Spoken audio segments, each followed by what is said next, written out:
to our anniversary symposium, Machines of Seeing, Cultural Critique and Artistic Appropriation of AI. Thank you for coming on a very hot day. Also, thank you for joining us online, those who follow us online. I think we're gonna do it more in a kind of colloquium style, as we're not so many, so we don't need to be too formal. So I keep my introduction very short. On the occasion of the 70th anniversary of the Summer Academy, we kind of conceived this symposium together with Maximilian Lehner, who will speak after me, in an idea of when Oskar Kokoschka founded the school in 1953 as a school of seeing, we kind of wanted to bring it into the 21st century and ask ourselves, what is seeing today? And we kind of asked these questions throughout the whole program of OK Oskar. And of course also here with the symposium of how basically machine are, in the first place, learn seeing, but what does it mean then for human seeing, and how it might change our perception. And this is one of the kind of overall question, and we will see throughout the afternoon where we go with this question. So I guess that's for me, and I give the word to Maximilian, who will. Yeah, welcome also from my side to this symposium, and actually to draw on what Sophie just mentioned, it's also important to mention Oskar Kokoschka's text, Meine Schule des Sehens, which is the foundational text of the Summer Academy from 1953, and there we discussed a lot this notion of seeing that is not only related to vision anymore, but we had the impression that his very strong connection between artistic practice and perception is actually one that not only draws on vision anymore, but seeing in a way broader sense, so that seeing becomes this idea of how actually discourses and technologies today really shape what is happening in the world, and then artistic practice is something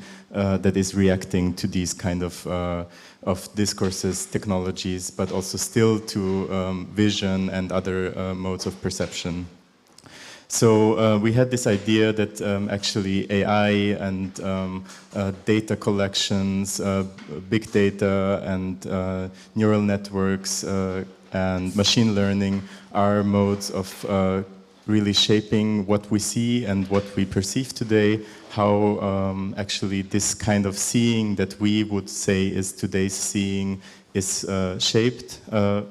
And we thought like how to recontextualize Oskar Kokoschka's text also by putting it into a more theoretical framework that is namely that the new school of seeing might be one that implements all these kind of discourses and all these kinds of technologies into something that we now could call seeing, just to remain in this tradition.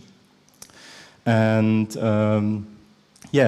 so we came up with the idea of this symposium that maybe and hopefully will also be followed by other events in the future, and currently is part of the OK Oskar Festival.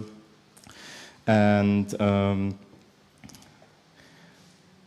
I think the important thing that I would maybe add to, and also keeping it very short and not reading everything that I wrote, is that this kind of translation of the modes of seeing into something new is also building up on how AI and machine learning are discussed currently, and we are very lucky to be in this kind of art and culture bubble where there is a common sense about a critical discussion of these technologies. But I think also that we have to go a bit further than only the common sense of critique, but also how to actually engage in the shaping of these technologies, and how to actually also use art as something that goes into these technologies, that goes into an exchange with those who program the technologies, with those who use them, and maybe also be a kind of facilitator to a broader understanding of AI and machine learning. So I'm very happy that this is happening today. We will have two conversations and one keynote lecture, and each of them is followed by a Q&A, so we are also always hosting the audience questions, especially on site, since you are with us in this heat, and we want to host you as kind as possible. And yeah, I'm very happy to now announce Sarah Ciston and Ariana Dongus, who will be the first kind of conversation partners, and their dialogue or panel, however we want to call it, will be on biased AI. And I think most prominently, these have been shown in the examples of racial bias in facial recognition, or also in AI chatbots going crazy as being like sexist and fascist. And I think also you two have a lot to say about these very popular examples. But I will briefly do the very formal introduction as well. So Sarah Ciston builds critical creative tools to bring intersectional approaches to machine learning, and recently named an AI newcomer by the German Informatics Society. They are an AI Anarchies Fellow with Akademie der Kunst in Berlin, and Mellon Fellow in Media Arts and Practice at the University of Southern California, and an associate researcher at the Humboldt Institute for Internet and Society. They are also author of a critical field guide to working with machine learning datasets. And Sarah's projects include an interactive NLP database to rewrite the inner critic, and a bot that tries to explain feminism to online misogynists. They lead the Creative Code Collective, student community for co-learning programming using approachable and interdisciplinary strategies. Ariana Dongus is a researcher in the field of critical artificial intelligence, and since July 23, a research fellow at the Chair of Digital Cultures with Professor Orit Halpan at TU Dresden.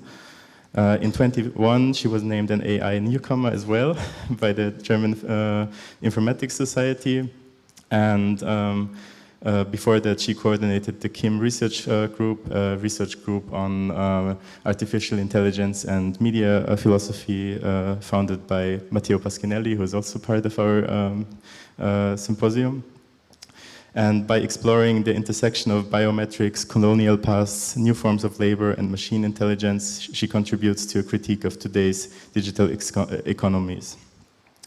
Welcome, Ariana and Sarah, and I'll give the stage and the mic to you. Thank you.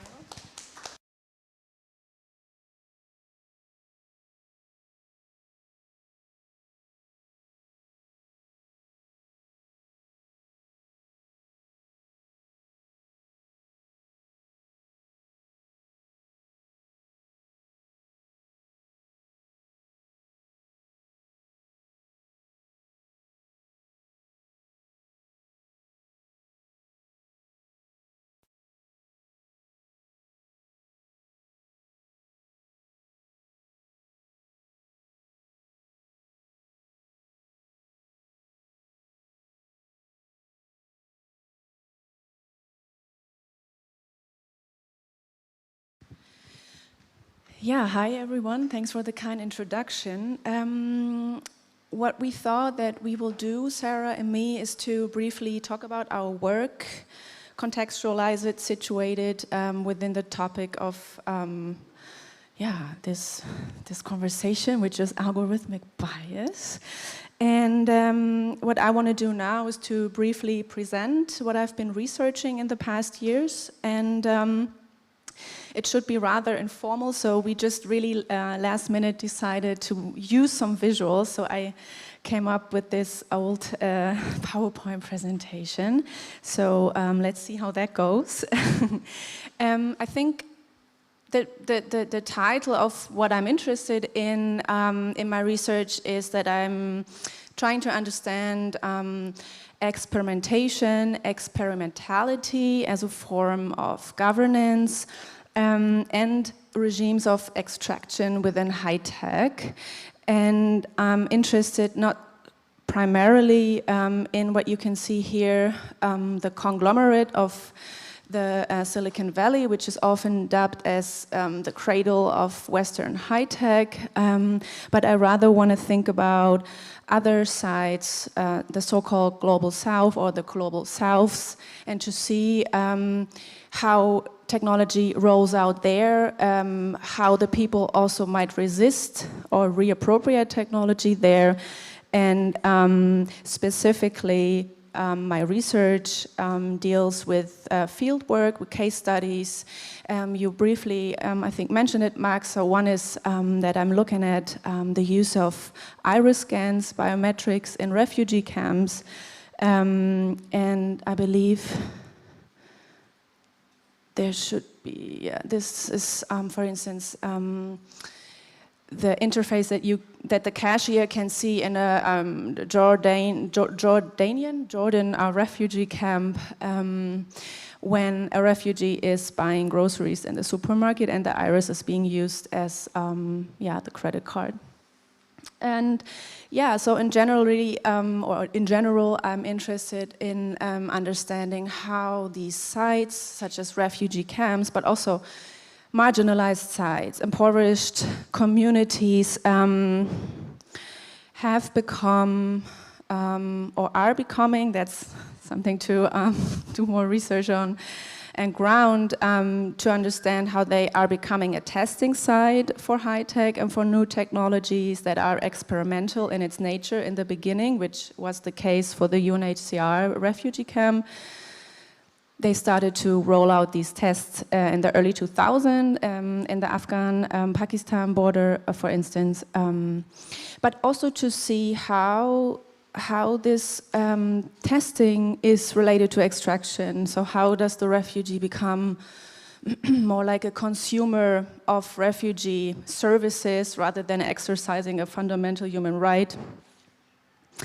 And how their data really becomes valuable for, like, globally circulating and working influences of tech companies. So I think maybe I'm just going to, oh, wow, my leg is shaking. I'm going to some more photos that you can maybe have an idea a little bit of how this rolls out. So this is the one, case study that is already very complex. I would say the UNHCR has made biometric registration as their, standard procedure for refugee registration.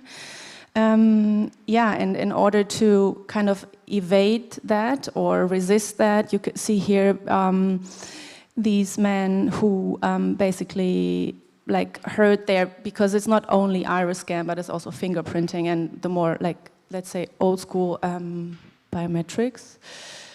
How they were trying to resist that. So this is like a whole complex field that I'm trying to tackle. And the other case study, or the other part that deals more with extraction, so what is actually being rolled out and what data is being extracted. So there's a lot of initiatives that work, digital initiatives that work with UN agencies, with NGOs to use big-scale data for their products. And this is like a whole complex industry and infrastructure that I'm trying to understand there. And it's also very, we already see how much is going on in our spheres. Just the recent discussion about ChatGPT and the large language models is already a lot to trying to understand the discourse and be ahead of the newest developments. So also here you find a very dynamic field. And this is basically what I'm looking into. This is other things that just to understand that here, Ban Ki-moon and Bill Gates, so there's a lot of partnership in public-private partnerships with the humanitarian sector and the tech sector, so I think it's very important to, I'm just going back because I'm sorry again, this is an older presentation, to just try to really shift the focus on these regions.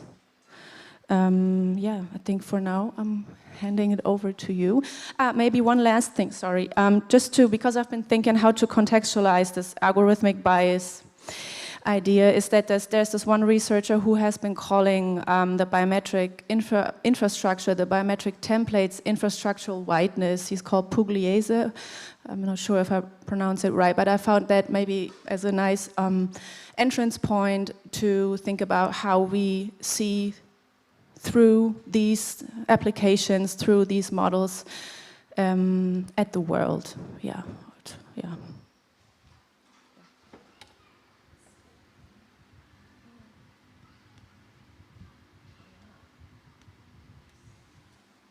Thank you so much. No, it's okay, I think. I'm really glad that you gave us this context with your work, and I think what might be interesting for me, thinking about my own practice to put in conversation with yours, is I'm really interested in how artists and researchers can experiment in a completely different vein. Instead of taking a kind of corporate government experimentation mode, what are the kind of modes of resistance? How can art be this space of play and experimentation that can help imagine other possibilities?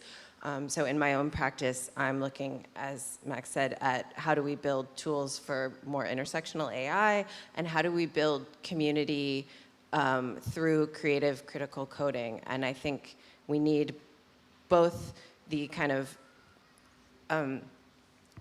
literacy around that to be able to access these technical spaces, which is why we need the community and the ways that we can feel more, it can feel more approachable and welcoming.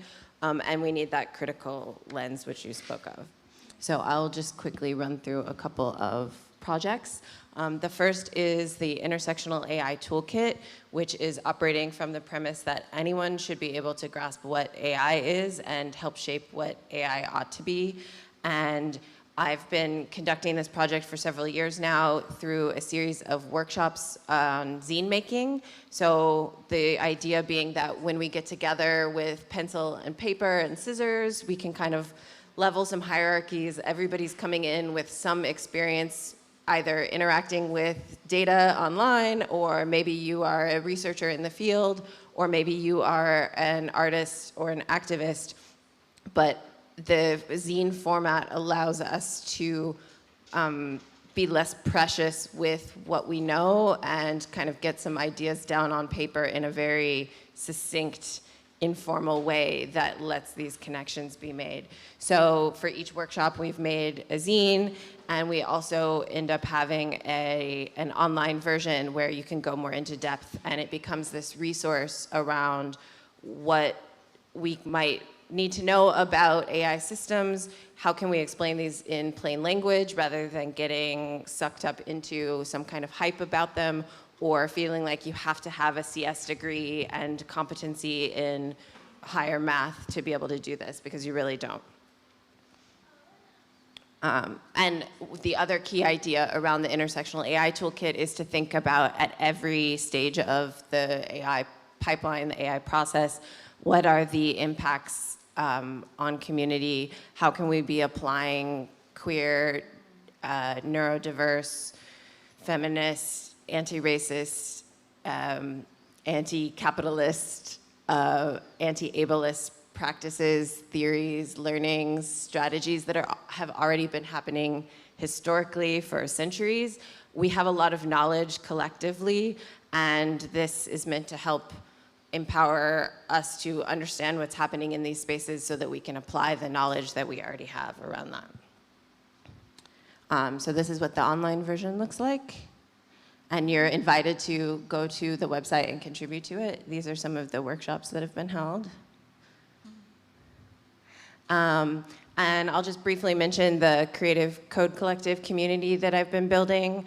which is kind of another iteration of this, a way of gathering together to make art with code, which I started because I couldn't find spaces like this. I was trying to join engineering classes and feeling intimidated, trying to find other spaces where I kept having this gut feeling that I wanted to be making with these tools and that there were interesting and messed up things happening in these systems, but it felt too intimidating. And so this is a space trying to help kind of embody the values that are in the Intersectional AI Toolkit, getting people together who maybe have no experience with code and asking them what they're interested to make and offering starting points around that. So the question, the kind of research question in that is how might we learn to participate on our own terms rather than like a coding boot camp which asks us to subscribe to the ethics and values of the systems already in place. I thought since this is an art conference, I would show a little bit of my own art practice quickly. I'm really interested in finding new metaphors for machine learning that feel more graspable and tangible. So this winter, I crocheted an 8-meter by 8-meter labyrinth and was trying to think about how if every stitch were a node in a neural network, how that might scale up. And the project really became about labor and scale. I recorded myself doing all of the work in time-lapse and was really interested in how it turned out that this is like 36,000 stitches, but you would need 1 million of these and about 5 million years to make the equivalent of something like ChatGPT, just to give you a sense of the kind of scale that we're grappling with these systems. And I know we want to talk about data a little bit, so I will just share that my current latest project is about trying to look at large language models and ask what they have to say about anyone who's maybe an outsider who doesn't fit the white, educated, democratic, global north perspective, and what might be possible in terms of reshaping language models so that I could recognize something of a kind of queer lived experience in these systems. So, for example, in some of my analysis, this is what I've been seeing in terms of what the data sets that are training the systems that are going into ChatGPT. For example, if you do a named entity recognition analysis on the data set, it thinks that pride is a product, queer liberation is an org, and that one of the best things a lesbian can do is turn a man on. That doesn't speak to my own life experience, and I would be very interested to, as we get into questions, hear from you the kinds of experiences you've had with large language models. So I'm looking at both examining the existing corpora, the text data sets, and then imagining how we might train different systems with these intersectional approaches. I think maybe we will start our conversation around this last piece. Toward the ends that I've been talking about with these intersectional projects, this last year I put together this critical field guide for working with machine learning data sets, which is meant to be really kind of meant to be understandable if you've never touched a data set, feeling overwhelmed by it. It will tell you like what's in it, but also why we should approach these things critically. What are the type, it's supposed to combine critical thinking skills around this with the kind of technical knowledge needed to actually apply and work with this. So maybe I'll stop there and we can chat. Yeah, thank you. Yeah, I just recently discovered this field guide, and I was super happy because it is very hands-on. Like when you read through, I didn't read through all of it, I must admit, but what I read was just really, nice in the sense it's accessible, And if you are, let's say you start, I believe, if you're a journalist or if you're doing a research, you don't have to necessarily be an artist to needing to know how to deal with these data sets. So I find that very helpful. Yeah, to read these, how did you call this, using, like, how did you find these let's say misogynist, in that case, assumptions that were embedded in the training data? How you just searched? So for different projects, I've had different approaches. With this new work, I'm looking, you have to do a bit of digging now, because more and more the data sets that are training the models are really becoming proprietary and closed down. But I start to, you read back through papers where they were publishing what's available, what they're training on. And then any of us can go and use the tool as it's been made available, and you might start to see some of these biases poke through. But I was interested in going back to the beginning with the data set as it was prepared and doing some analysis. So I would look for things like, I would put in a search term like trans or bisexual, and then see what are the proper nouns that come with it, what are the words that it thinks are similar to that word. And what I was finding, which was unfortunately not surprising, was that a lot of it was associated with trauma and hate speech and pornography. And that is also because, from my understanding, for instance, this one big data set that is called Common Crawler is using millions of texts, but it uses like Twitter content or Reddit or other forums, and they don't necessarily are that well, let's say, I don't know, segmented into what we would want to the algorithm to be trained on. Yeah, that's absolutely right. The sort of rubrics that are being used to design the systems are based on really technical concerns about how to filter the data, not on ethical concerns until they hit a problem once it's already made. For example, the OpenAI who makes ChatGPT, initially they trained on all of Wikipedia, all of Reddit, and all of GitHub and a bunch of other places, and one of their criteria for inclusion was if something on Reddit had a karma score of 3 or above. That's how they were deciding that it was a worthwhile text. I'm thinking, where should we go now? I don't think it's necessary to talk about bias in the more common sense, right? Or is there people who want to have like an introduction to it? Because now I feel like we already jumped into the latest hype of LLMs. But I'm just thinking. I feel like one of the common kind of framings of this question of AI and bias is that there is a solution to it that can be technically addressed. So it's that if we only had more data, if we only had more categories that we could put people in, if we only had a way to build the system more efficiently, and so these values of efficiency and accuracy are what get put at the top instead of what kind of values do we want in a system? Who should the system be serving? What do we want to build?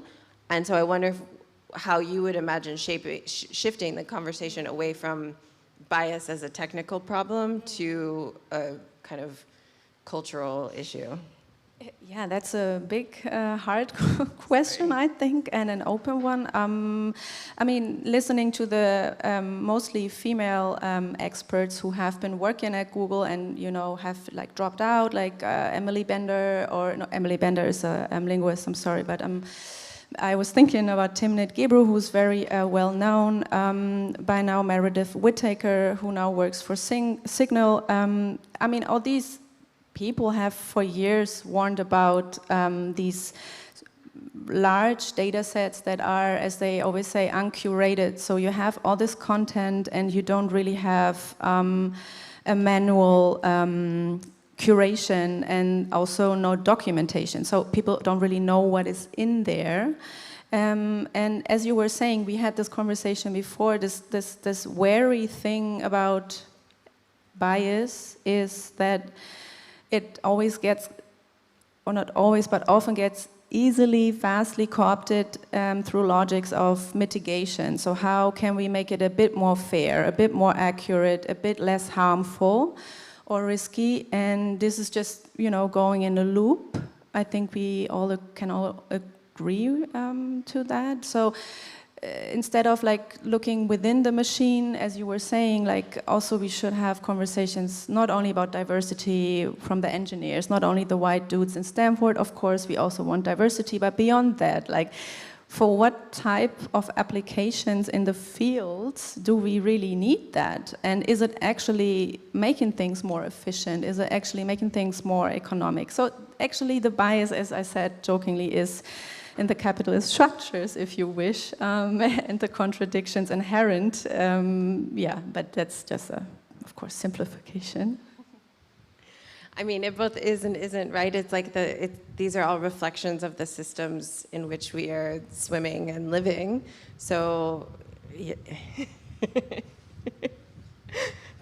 This is a very depressing thought, but I do think that there are some spaces for resistance and imagining other systems, but the way that we are given these tools is very much like, here's the interface, here are the push points where you can engage, and that's all that's left for us to imagine. I'd be curious to know more about the kind of experience as you've researched it about a refugee at a camp and going through this biometric process. I mean, this is, in a way, this is the case study that I've been talking about a lot in the last year, but this, but this is just like, if you focus too much on this, you also risk putting other, just as important aspects into the darker side. So I'm trying to grapple with how to describe, I mean, other people are doing that, obviously, I'm not the only one, to understand this new humanitarian industry, or you can call it migration industry. Yeah, there's just this influx of hundreds of private companies since the 2000s, since the public-private partnership model became like the standard for UN agencies such as the World Food Programme or such as the UNHCR. And this is why I used the photo of Bill Gates and Ban Ki-moon. And there's also this quote of him that this is essential. We need the companies, we need their money and their expertise, and this should be a win-win-win situation. So there's these structural transformations that are so much bigger than, yeah, again and again, like the biometric machine. But I mean, yeah, it's problematic if you think about migration discourses in general, especially in Europe.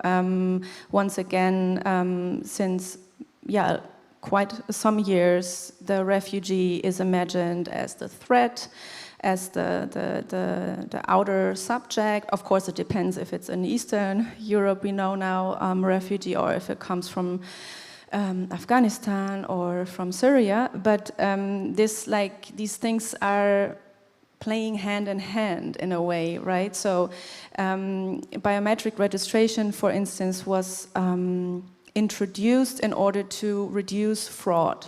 So people could before more easily register as refugees and then receive the support like double or triple. And in order to prevent that, kind of a normalization of the fraudulent refugee subject also started since the 2000s, and then you have the war on terror and this whole, so all of these things are playing together when you look at maybe the ideological shifts in what it means to yeah, to have transnational organizations like the UN agencies who act globally with so-called refugee populations.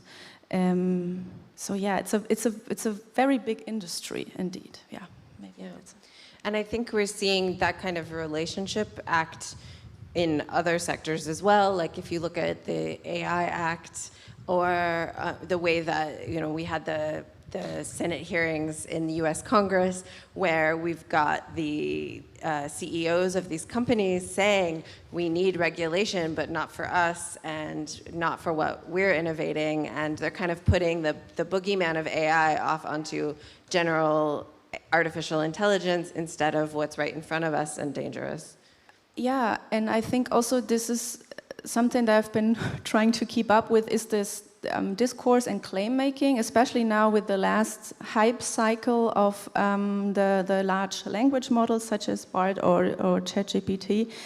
And then you have, for instance, Joe Biden calling in the CEO of his country's biggest companies, asking for help. You need to guide us through this extremely dangerous, new and powerful technology. And then which you think, created. Yeah, which you created. And everybody on the internet, of course, was like rambling about it because it's so absurd. But this is how powerful also these people are. And I think Meredith Whittaker said it in an interview very poignantly. She just said, like, you can't think about these technologies anymore without, surveillance capitalism, although you can be critical of the concept and all of that, but in general, the power might also be laying, that's what she thinks, to have encrypted conversation, because you take away the big data as the foundational model for their profit. But this is also, again, a technical answer, perhaps, to a bigger issue. But yeah. But I like that, to start thinking about what are our rights to refusal, how can we sidestep, or even so far as we're all imbricated into these systems, how can we either refuse or obfuscate or add false data. I was just speaking with someone this week about Peter Thiel's new world currency project, where they're scanning retinal data. Sam Altman from OpenAI? I thought, but I'm not sure. Yeah. But one of these dudes. They're offering residents in Argentina equivalent of $50 for their retinal scans, which is a lot of money. Okay, so this is not WorldCoin. This is no, yet it is WorldCoin. Okay, yeah. Then they probably collaborate on that. Yeah, I can't. Yeah. Yeah. But so it's not a problem that is reserved for someone who maybe we don't connect to as much, or that isn't right in front of us. That this is very quickly becoming an all of us problem, and I feel. I hear stories from people a lot about, but ChatGPT has been really helpful for me. Like, I use it to look up recipes, or I tell a story to my child with it, there are all of these really valuable things, and there's many artists who are relying on it. But at the same time, I feel like at any stage where we can be questioning the assumptions that it's making, the ways that it's kind of boiling things down to this normative mode that it's kind of filtering us all into, these kind of more insidious biases. Like, it is putting up guardrails constantly to say it's important to value all people, etc. But it does it in this very uber polite, bureaucratic way that's not offering us anything else, or any way to resist it, or any way to actually be creative with it. Yeah. Maybe one last comment to you before we open up for questions. I was just interested in your take on Hugging Face, because Hugging Face is supposed to be a bit more also offering a chatbot, and it's a bit more curated, and they even have many dozens of native speakers to curate like their languages, and the idea is not to have these large trash of the internet, and you just run an algorithm over it. What do you? I don't know much about it. I just am asking. Maybe you know more, and because we've been thinking about alternatives and beyond the machine, but also maybe the machine. Yeah, this is the Bloom model that you're talking about, right? I'm not so sure. Yeah, I think every step in that direction is better. I also think that from what I had seen from the Bloom model, it's still using like common crawl corpus and these sort of wide scraping methods, and I would be really interested in how we might all think about what kinds of curated data sets and archives we would be more interested in, and what might small language models do, or medium language models, both for the ecological impacts and for actually shaping things toward a goal that's specific to the community that's creating them. So how can we kind of self-organize to make the tools that we want to see in the world instead? So I think it's great that there are open source responses to the closed source companies doing this, and they're, everywhere that there is documentation about the processes is an improvement on the alternative.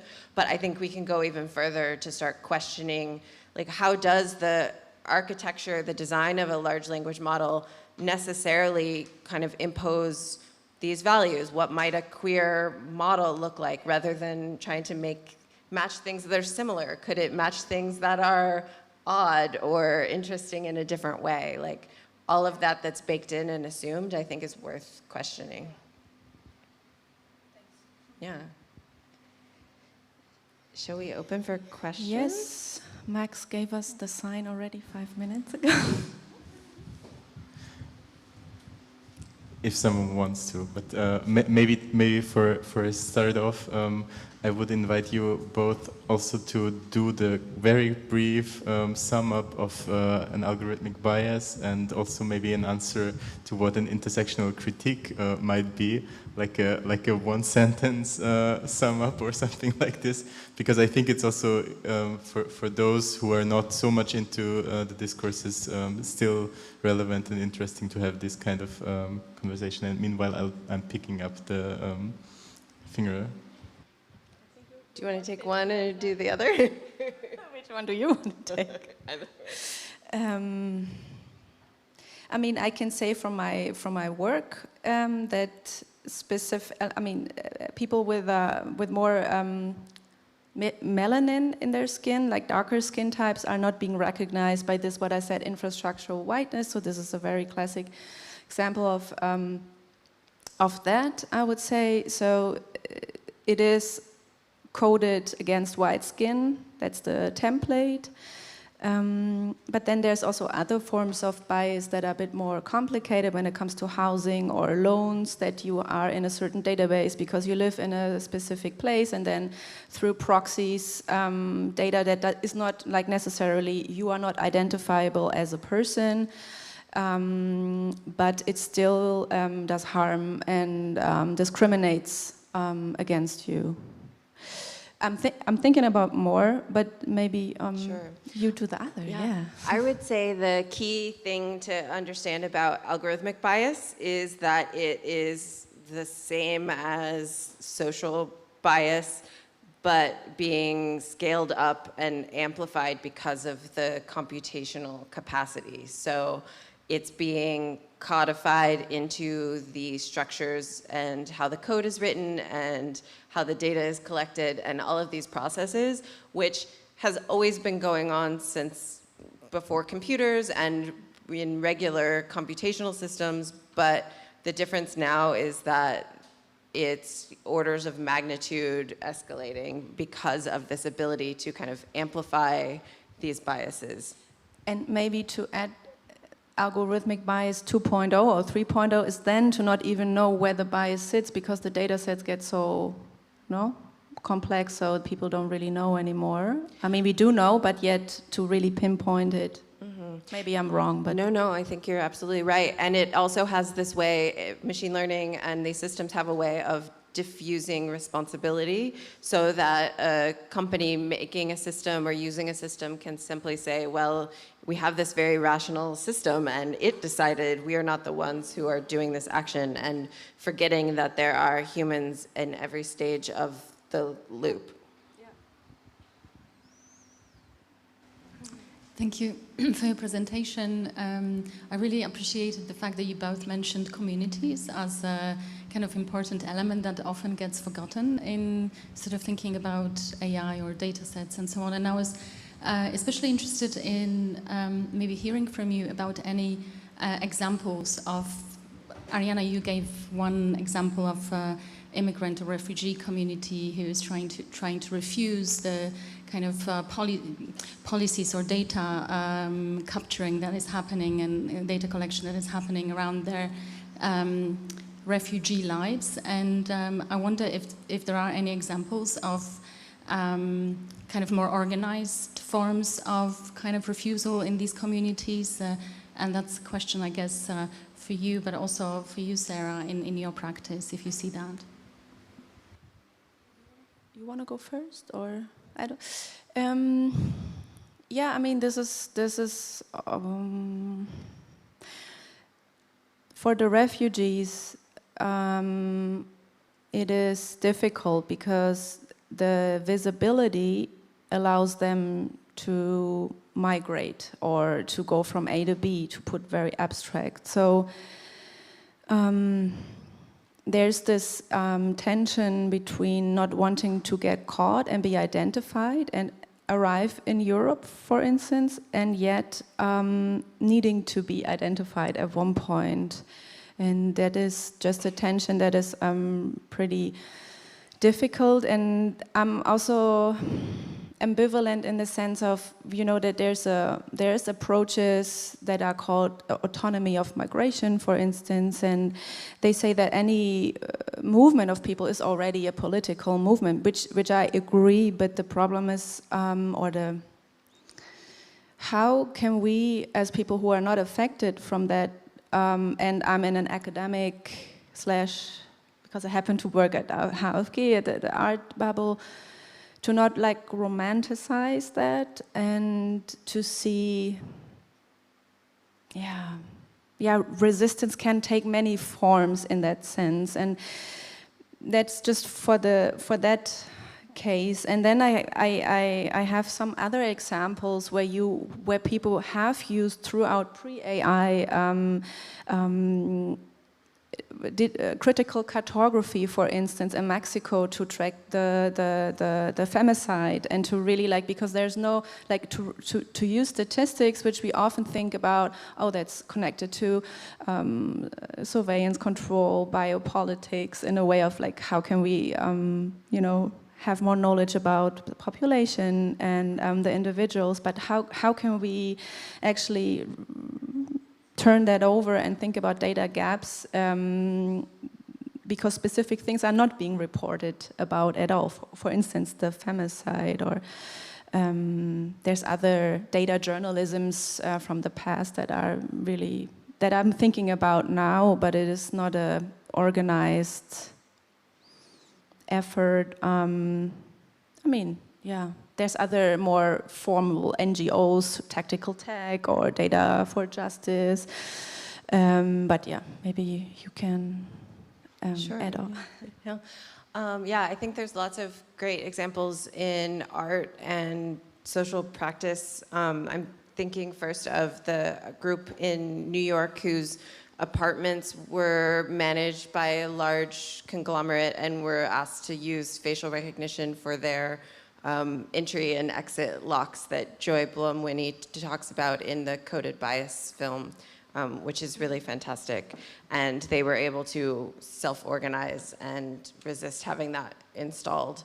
And from an artistic practice perspective, I think it's really interesting because it's always that tension between the kind of excitement with a new tool and wanting to make generative art, but also feeling restrained by it, or feeling like jobs go away. And I do see a good number of artists trying to engage with these tools really at a slant. Like Everest Pipkin's work is amazing at that. People who are making these filters and tools that are pushing against Zoom filters that mute you and immediately log you out of the system, or things that are really about resistance and obfuscation, I think are always welcome, and we could use more of them.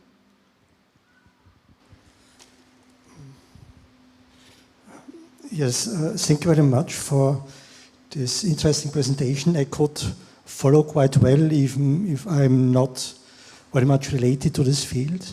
But I'm interested, as far as I understood right, you have been speaking of a bottom-up approach to data sets. And I wonder about a kind of guide or to such an approach, which steps would this involve, or how large would such a data set need to be reliable, used later on as a kind of program for a community? Great question. Yeah, so I think that one way to think about this is that we can make multi-pronged interventions. So one of the things that I am looking at now is developing a corpora, like a queer love corpora. I'm interested in collecting texts that express a different kind of queer lived experience than I'm seeing in the existing data set. So that's just my sort of pilot test case, but I would invite anybody who's interested in a topic to kind of think about how they might make their own data set. As I have a small collection now, I might be doing things like running tests on the data set without training a model. And as it gets bigger, I might look at doing what's called fine-tuning, which is where you train on top of an existing model. But that comes with problems that you've got the entire legacy of all of that common crawl corpus underneath it. And I'm curious to find out when I do that, how that sneaks out. And then as you have more data, you could, and this is kind of, these things scale up in orders of magnitude. So it does take quite a bit of data, but I think it would really be a case-by-case basis for what kind of system you're trying to build.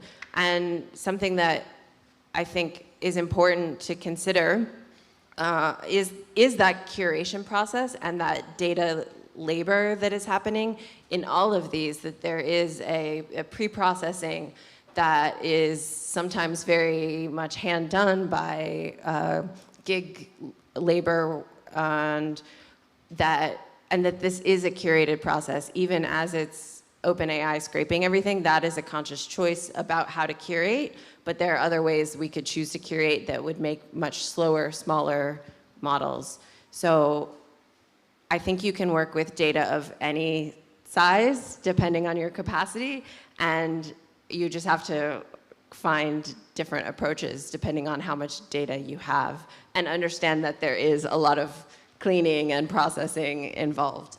But I think this project that I'm working on is really interested in that labor and that slowness and even the failures, the idea that if we really tried to make a fresh data set, it would probably, with intersectional values, with consent and traceability for what's in the data set, having publishers and contributors acknowledged, having the pre-processing work acknowledged and described within the data set, having all of that be a genuine archive, it's like crocheting a 5 million year labyrinth. It's gonna be a failure in its effort, but I think I'm interested in that as illustrating the failures of these large models. Yeah, I think that's great that you do that.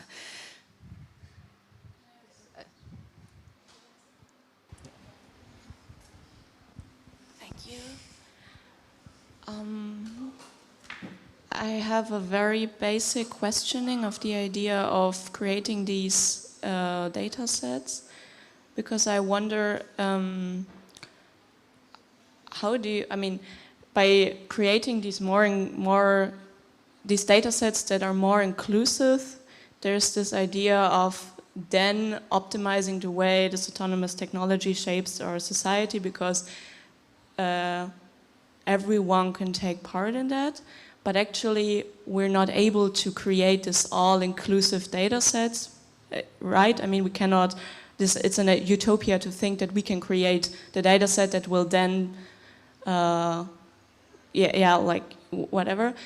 So actually, isn't there also a quality to having these biased algorithms, because then it is kind of a mirror of society and we can reflect on the things that we are missing?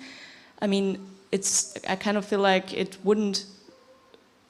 we cannot base our society on these algorithms and on these autonomous technologies. So why, I mean, I understand that we're trying to optimize them, but also, isn't there, the focus should be on educating society so that we can then question these algorithms instead of just optimize, yeah. Yeah, I can also say something, but you... Yeah, I agree with the premise of your question, absolutely. I don't think that the models that I'm talking about are not something that I would want to see folded into a general large language model. I'm definitely not arguing for that.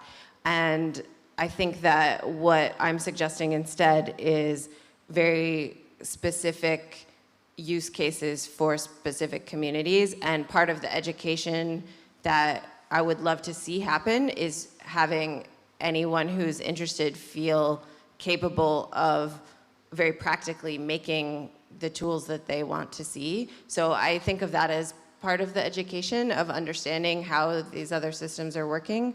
And I see your point about letting the shitty models run amok.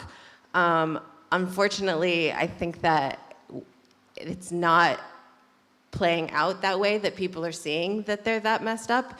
One, because it's kind of bells and whistles and it's fun to play with ChatGPT, and people take it for granted that there's this hype and mystique around AI that it knows so many things. And two, because they're building guardrails in. So at ChatGPT, or in GPT-2, you could ask it information about queer experience and it would give you hate speech. In GPT 3 and 3.5 and 4, increasingly you get back these very polite missives about treating people equally, which is great, but it's not showing you that the hate speech is still underneath that. They've just gone back and kind of erased over it and have this hand-coded response in return. So actually you don't really see anymore that the models, I don't think it's making it easy for people to read them critically. Does that make sense? And maybe to add that I didn't, from my understanding, I didn't understand that you want to optimize so much. I think maybe that's a thing, because optimization is exactly this idea of, okay, we try to mitigate the risk. There will still be a marginal risk, and then there comes up something new, and it is this dream of, a capitalist dream of, okay, at the far distant future, at one point, it will be the perfect model, and until that happens, we just continue to gather more data and optimize. I also understood that the way you described it, that this is very case use specific and a small scale, and I like that idea. And also, you never said it is like inclusive to the, let's say, white male gaze. It is also biased then, in a sense. So what, maybe we could also finish this conversation about what actually, like a constructive idea, what bias could mean, and how we can use it. Because, of course, every model, every statistic is flawed.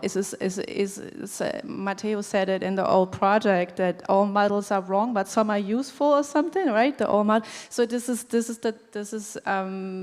to be aware of that a bit, and then just to think about that these big models and how AI systems are coming into our lives, I feel it's just so problematic because it is proprietary and we do not really know all the systems that run in the background, so to speak, and we don't know the troves of data that are being collected and assembled and being used, and that is, I think, very problematic, that we don't really know about the details, so. But you look are you looking confused because you do this, or you have another question? Oh. Yes, I thought that could be. Yeah, I appreciate you asking that. And just to be clear, I'm absolutely not talking about trying to fold it in and optimize to the general public. But I really appreciate you pushing back on that, because I do think it's an important question of anytime we create something, how is it going to be co-opted into this bigger system which we're trying to resist? So thank you. So I would say thank you so much, Sarah and Ariana, for this talk, and we'll have a very brief pause of 5-10 minutes maximum to get a coffee and reset the presentation, and then meet again here in 5 minutes.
Okay.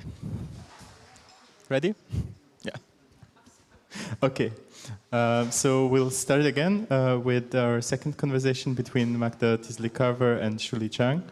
And it will also deal a bit more with with our relation to data and how we can treat data differently and not only as a mere technological instance. So I'm very excited to have two also very different approaches here as guests. And I will quickly introduce again the participants. So Chang is an artist and filmmaker.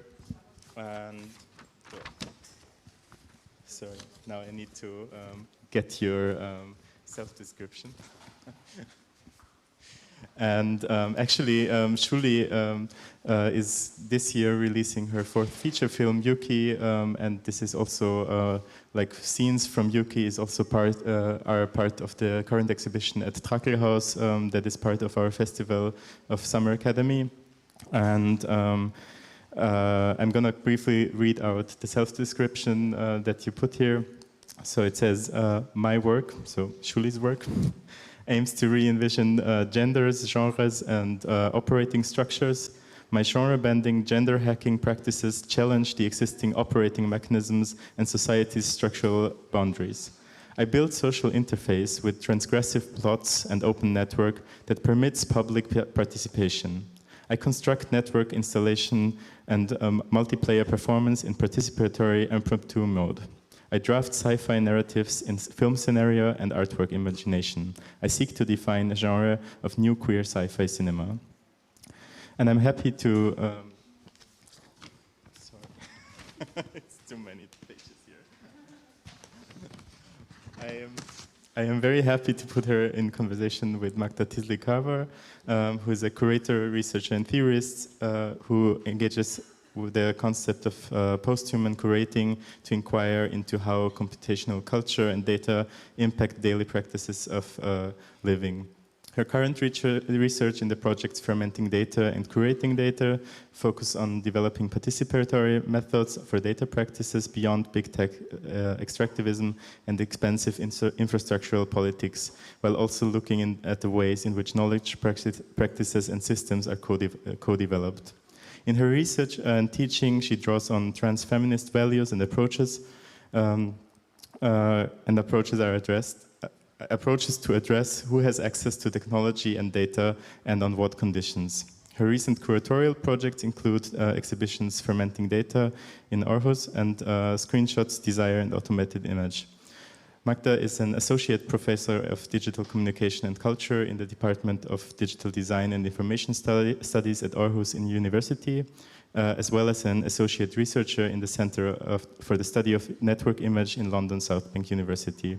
And today I think you will also talk a lot about the curating and fermenting data project, which is also, again, relating curatorial practice and academic research. So I'm very happy also to have, again, the link between artistic and scientific approaches. So I'll give the mic to you. Thank you so much.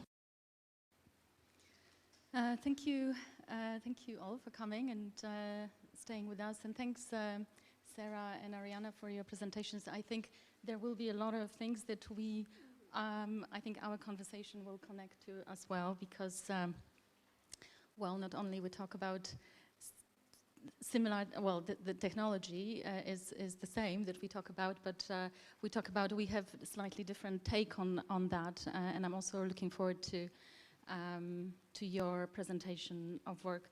So thank you, Max, for invitation. Max suggested that I talk about fermenting data, which is my research and curatorial projects, as a way to address the topic of the symposium as seeing machines, or machines of seeing. And perhaps, first I thought that perhaps process of fermentation might be somewhat unusual here, but actually through your presentation, Sarah, and your crocheting, I think you introduced already this kind of more or less or digital but differently digital way of thinking about data and engaging with that technology in an attempt or in a desire to kind of reclaim those processes for outside of computer science and so on. And I also wanted to just say that to think about AI technologies or technologies that are kind of gathered under this umbrella of AI, I think it might be useful to follow a suggestion by Eric Salvaggio, who's a North American artist, who suggests that we think of AI as technology of practice. And I think this is quite a helpful proposition to think about it as a practice and not just a set of technologies that quite often we consider as something that it's difficult to access. And in that sense, this links very well with the Fermenting Data project, which really is about bringing practices of fermentation, so food processing and data processing together.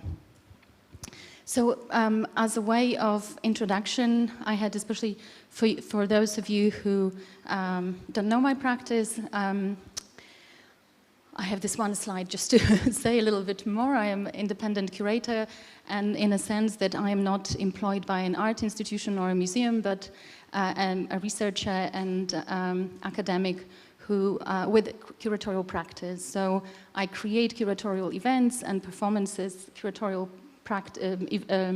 activities and exhibitions as well, as a way to think about subjects and to explore these subjects, and it's very much kind of connected to generally how artists also work with subjects. I think it's very much inspired by that kind of exploration of the theme through doing and making. And when I talk, in my practice, I have been interested in the way in which digital technologies influence curating, for example. And when I say curating, I think here in a way, I'm thinking about curating in a very pragmatic way, so collecting, categorizing, classifying, displaying, archiving, so these things that kind of make curating, that are done by curators or curatorial teams in museums. But I also am interested in this kind of more affective way, more affective element of curation, which to me manifests through putting things in place and organizing them in space and also in time through also conceptualizing them and contextualizing them. And in my practice, and Max already mentioned, I work with this term and this concept of post-human curating in order to also think about these non-human elements that are part of curatorial practice. And here, now today, we are very much more aware of the fact that they are part of curatorial process. In a sense that, you know, we no longer just look at objects, but curating is also interested in curating data and metadata of these objects, curating content on websites and so on and so forth. And in fact, not only is this not just art curating, but it's also something that, in a sense, everyone is doing. As long as we have computers, we are daily involved in this practice of kind of organizing our files and thinking which ones we want to keep, which ones want to we can put into a trash box, and so on and so forth, and thinking about, you know, what kind of hardware do we need to keep them, etc. So I think, you know, for me also curating is very much a common practice. It's a practice that we all do, and I start from that position. As I said, in this world of not just art curating, data and metadata are also these objects, digital objects that also need curation and organizing. And this is also a starting point, in a sense, for this project Fermenting Data, which by framing the process, I mean, it's really interesting always to engage in the workshops because quite often we are reminded that a lot of the time, you know, data as a term in the same way as kind of algorithm as a term, and is very unfamiliar to people and quite intimidating. And with that process of fermenting data through kind of food processing, something that is a little bit more familiar, it is easier to start to engage with questions like, what are data, where they come from, you know, what is the relation between data and their sources, and so on. And to kind of also suggest that there is a different way of working with data, not only relating it to kind of statistical modeling that I think is very much kind of it's sort of intimidating or makes it less accessible, but breaking through that kind of thinking about data. And finally, just one more comment, I think, in terms of the term of the theme of this symposium as well, in terms of kind of thinking as a kind of seeing as this technology of that is so strongly associated with machine learning and kind of these technologies under the term AI. I think it's also important to constantly underline that they are also kind of technologies of knowing, right? And that obviously it's when we know something, we know it not just by looking at things, but different ways of knowing that are engaged in these practices. So fermenting data really wants to address this issue of how do we know today and how do we know with these technologies by asking what if data could be fermented, right? So this is somewhat a strange question and provocative and speculative, of course, but to me this question also suggests that, you know, there is a certain commitment and maybe also even obsession with materiality of data, right? That there is some source to data, that they come from somewhere. They are not just a thing that kind of exists on the internet, but actually it is possible to trace where they come from. You know, this kind of implicit hypothesis that data could be fermented also suggests that there is some kind of infrastructure for curating, for fermenting that data, right? Data does not ferment by itself. We have to make it ferment. We have to engage with that process somehow.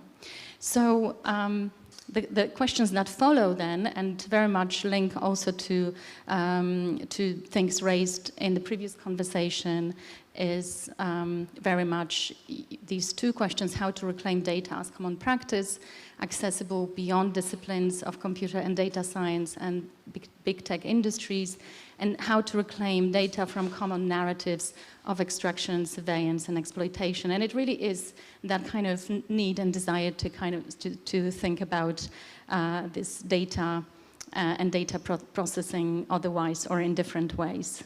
And in fermenting data, this happens differently as well.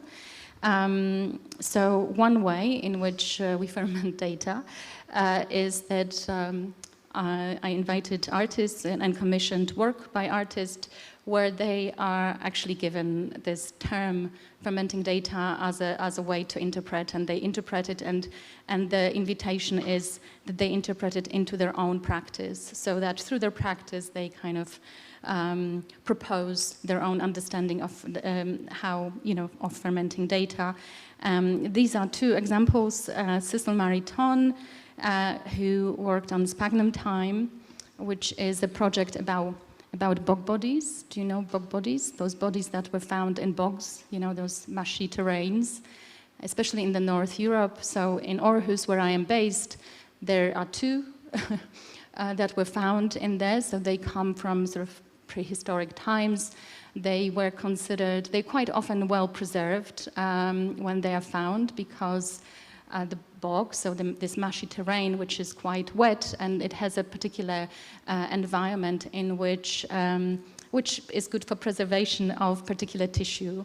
And so when these bodies are found, the bones are usually dissolved because calcium is kind of processed through the environment of the bog, but hair and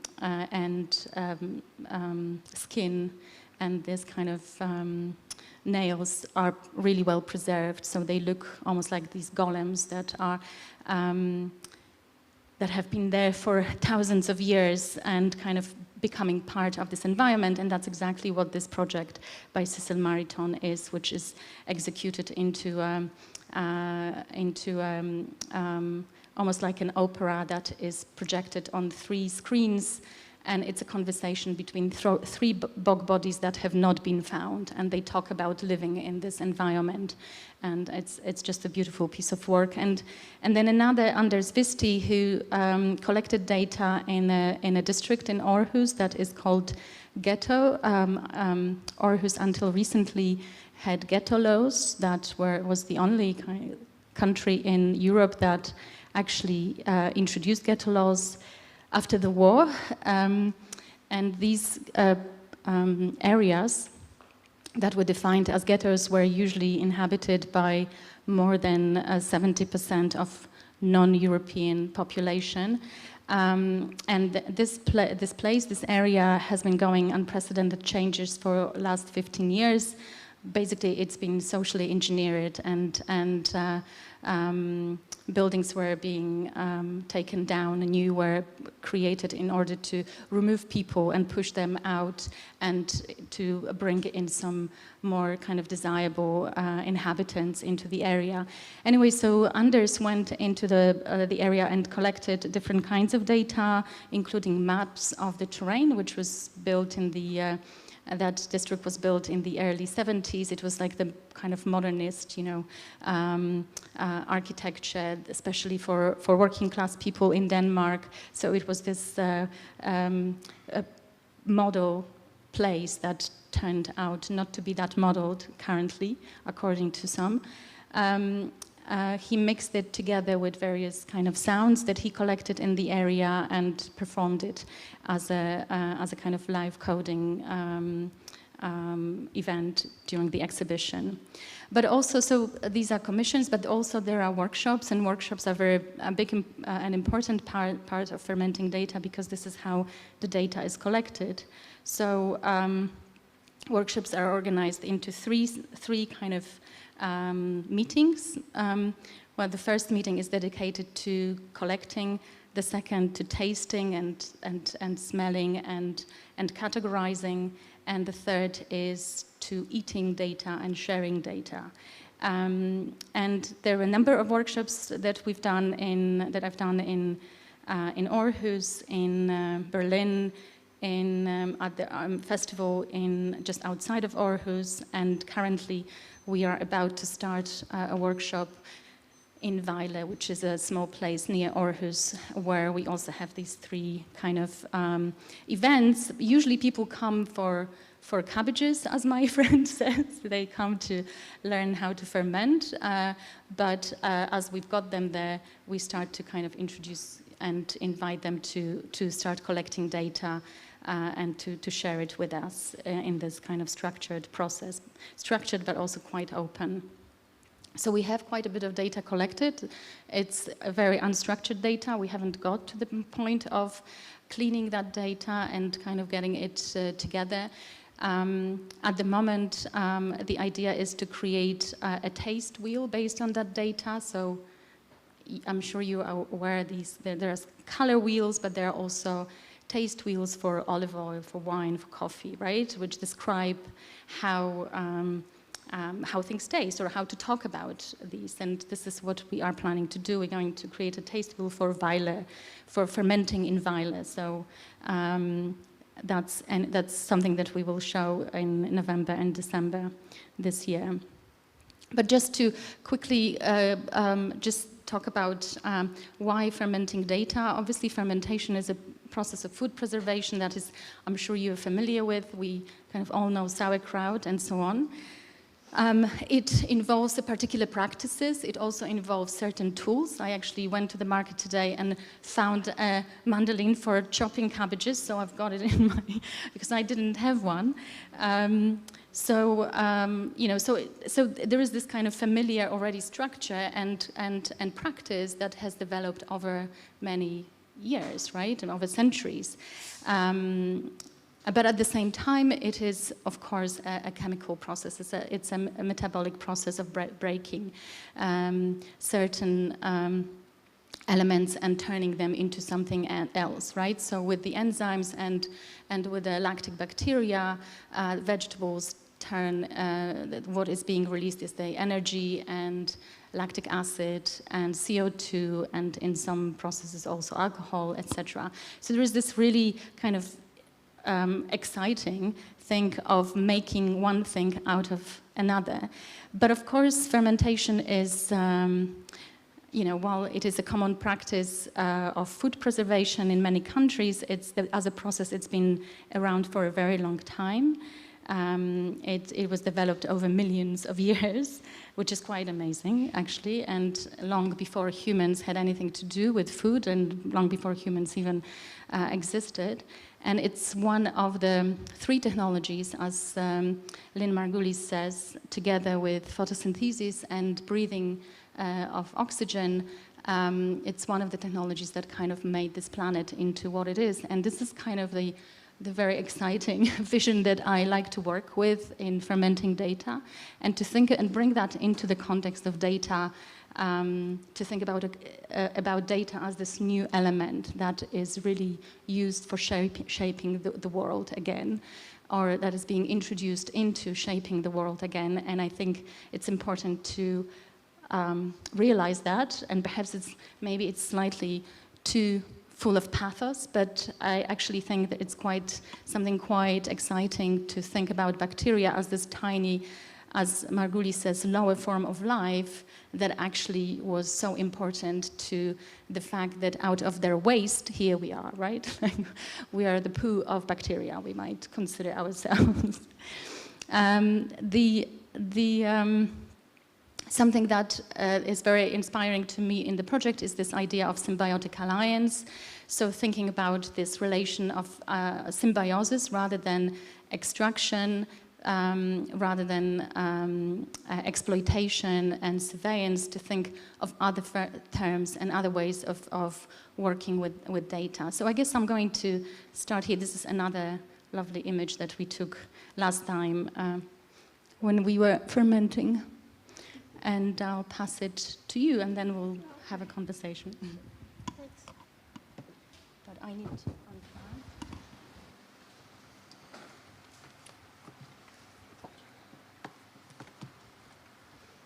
unplug. Thank you. Did you? Hi. Is it loud enough? Thank you very much. I think it's going to be an inspiring afternoon. Dealing with data and the AI. Personally, actually, my current work is also kind of got into the whole AI research, and particularly on the bias or the alignment of the AI. So, however, today, just to echo fermenting data, I'm going to propose orgasm as data. And actually, this is the two feature films I made, IKU 2000, and the current film that's just getting released, Yuki 2002-3. Yuki is conceived as a sequel to IKU. Just to say, maybe when I started making IKU, this will be the late 90s, and the late 90s really, for me, a conclusion of the whole cyborg manifesto in a way. I think is the, speaking of cyborg, speaking of the human-machine interface. By the time I started Yuki, which was conceived as a sequel, this was back in 2009, so I sort of set it up to say that I would enter into a new phase called, it's called viral lab and biohack, and it took me actually, so 2009 took me 14 years to finish this sequel. Along with making this film, I realized I'm also trying to create a genre that I kind of self-coding it as a sci-fi new queer cinema. And in this way that I was able to imagine a different world in that way. So let me see if I can do this easy. Sorry. So I just briefly, maybe just briefly talk about the synopsis of the two films. Both films are feature film. IKU was released in 2000. The director's cut was 90 minutes, but finally it got released by the producer in the 72 minutes version. It's too much sex. I found the director's cut. So IKU, already IKU iku, actually in Japanese term means orgasm. So iku iku, like I'm coming, it's actually in Japanese way. So I took on this term, but put it like a bit like a big crystal, so IKU like IBM, as my producer would say. It sounds more scientific. So the film, I always imagine there's this big biotech company, or in the case of IKU, is more like a corporation, who actually sends out the IQ coders. The story kind of take off on Blade Runner. So imagine the company called Genom Corporation sends out IQ coder to collect human orgasm data. And once you have these, basically like this body-machine interface as the humanoid, the replicant went out to collect the data. Once the hard drive in the body is full, then the Genom Corporation sends out the EQ runner, like Blade Runner. So you got the EQ runner to go download and collect the orgasm data. So at the end, the Genom Corporation would make these data into mobile phone chips. So you could easily plug into your mobile phone, so you can kind of get this kind of instant orgasm on the go. Of course, this is totally a profit scheme, yeah? Okay, so that was the story from 2000. The new movie that actually just come out called Yuki, which I just turned the title upside down in a way. But Yuki in 2009, when I first conceived it, was the name of the virus. So Yuki is the virus, yeah. So it took me a long time that I couldn't make this movie because I don't think anybody would give me money to make this movie. So I have done a lot of different research, you know, particularly in the field of bioengineering. So sort of switch from a kind of hard interface to soft interface, you know, doing the, in terms of the, you know, at the same time, consider even for the Genom Corporation used to be more the porno empire on the internet to send out replicants, but now they actually quickly moved into the bioengineering, biotech, and they would decide that the new way of making money, it's actually, first of all, they think about taking over human body. So they took over human body and consider each blood cells inside the human body can be re-engineered. So they actually, through bacteria device, they insert these, basically all the orgasm data from IKU was recycled, and so kind of become infiltrate into human body, reconstruct the red blood cells into microcomputing units, and it's able to reprocess DNA, and is able to, for people to actually possibility of cell generate orgasm data. So that means that basically everybody should be equipped with this possibility of cell generate data, recycling the IKU EQ data from the last century. So the story kind of starts with that, but imagine there's another storyline. So this, I already kind of talk about two narratives. One is the Genom Corporation decide to build a bionet, take over human body, sort of totally reconstitute the elements in the human body. at the same time infect the people with these bacteria, so you can, everybody in the city, infected city is about to able to self-generate your own orgasm.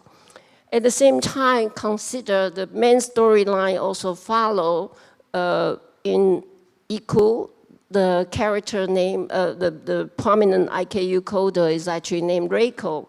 So imagine Reiko as a cyborg body when the hard drive is vacant, downloaded, all the data got downloaded. Basically, Reiko become a piece of e-trash. As a piece of e-trash, the Genome Corporation would kind of throw it away in the e-trash bill, which would be set in the D continent. So then for Reiko, then there's also the process of trying to reclaim the orgasm data. Oh, so complicated. It's a science fiction, you know, you can. So in that process, the Reiko was dumped in the e-trash field. At the e-trash field, you have all these transgenic creatures, the transmutants, any kind of creature that is totally toxic, sort of toxicated from all the metals, from all the junk electronics. So through the traveling in the e-trash field, Reiko would encounter a different programming section and in a way try to reclaim herself back to the shape and in a way try to reclaim or reinitiate her body to be alive again, but somehow in the process, Reiko become the virus, so there's the Yuki virus, yeah, anyway. So that's just the story. So now, speaking of orgasm data, which I've been obsessed with this since the 90s. So I think as we talk about the fermenting data, all these processes about data. So I don't know if I miss one or the other, but you know, there's another thing. So first we generate data, then we can swap data, we can collect data, we can harvest, we recycle, we consume, and then we can possibly profit from the orgasm data also. So that's really kind of a whole process of this.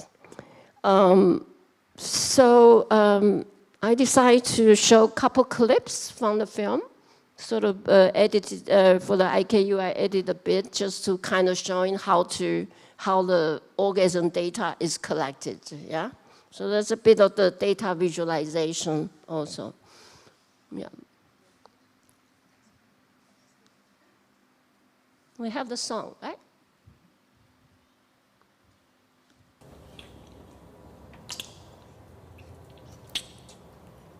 This is the beginning, actually, how the replicant is being initiated. Do you love me? I love you. Do you trust me? I trust you.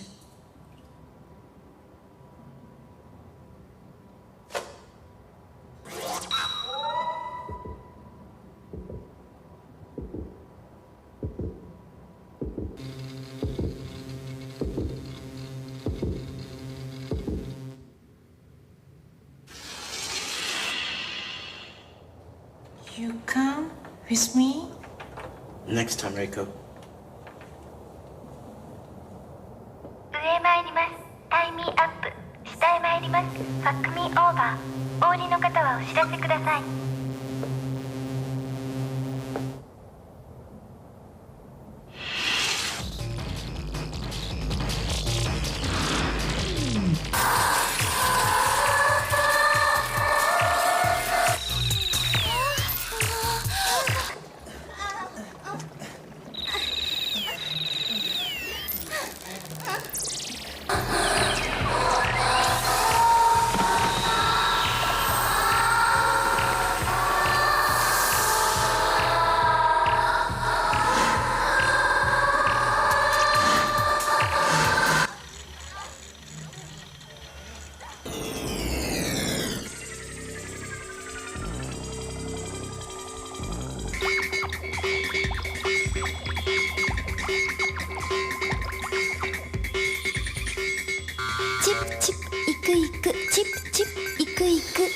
connecting. Now connecting. Chip chip, iku iku, chip chip, iku iku. So orgasm data come in 7 colors. You can choose which color you want, and actually it's sell on the vending machine. As in Japan, everything sells sold on the vending machine. Yeah, I think when I make this movie, IKU, I do feel like I was so sort of succumb myself to this corporation. I feel a slave to the corporation.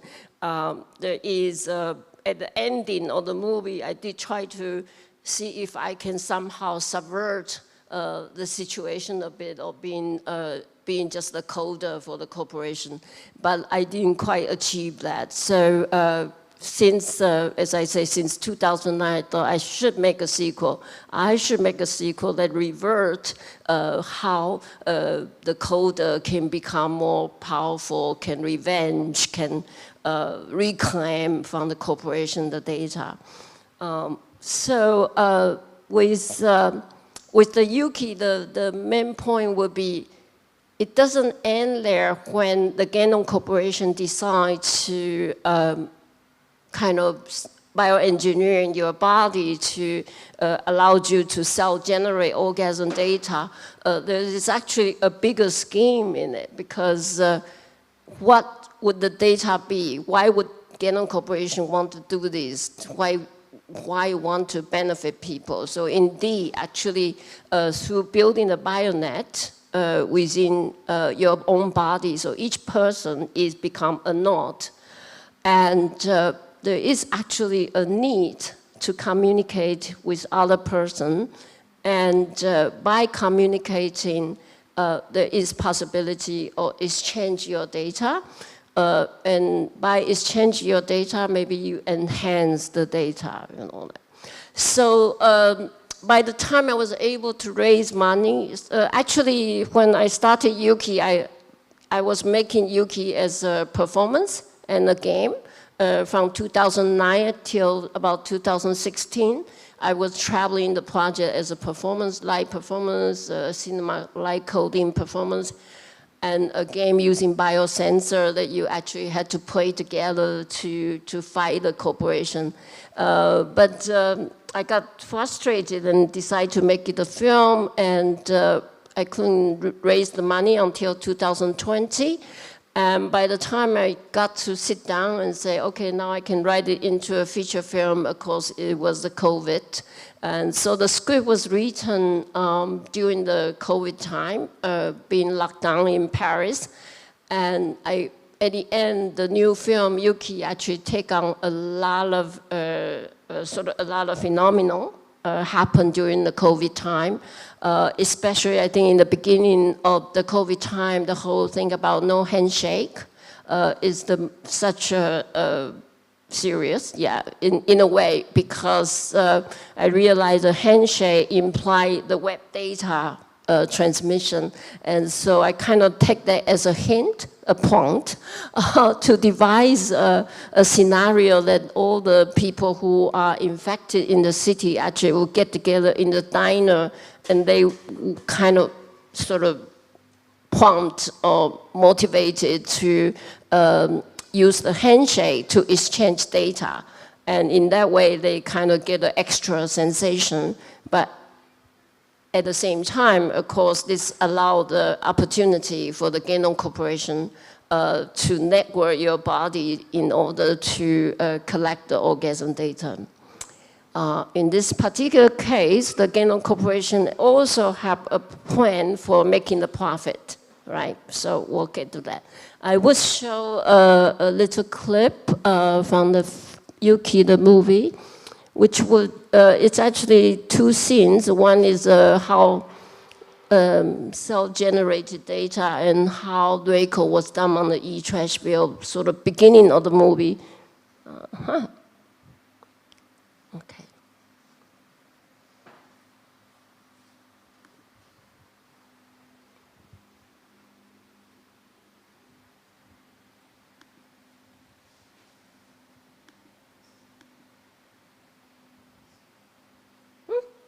Sorry, it's not clear.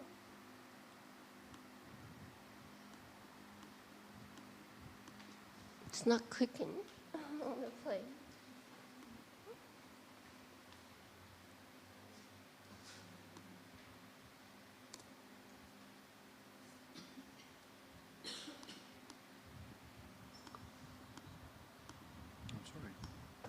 Strange, huh?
Have we met? Me, Ozone. And you? Meet SOB, Soul on the Beach, Eke, Halo, Alpha and Beta. Border under control. Got a charger?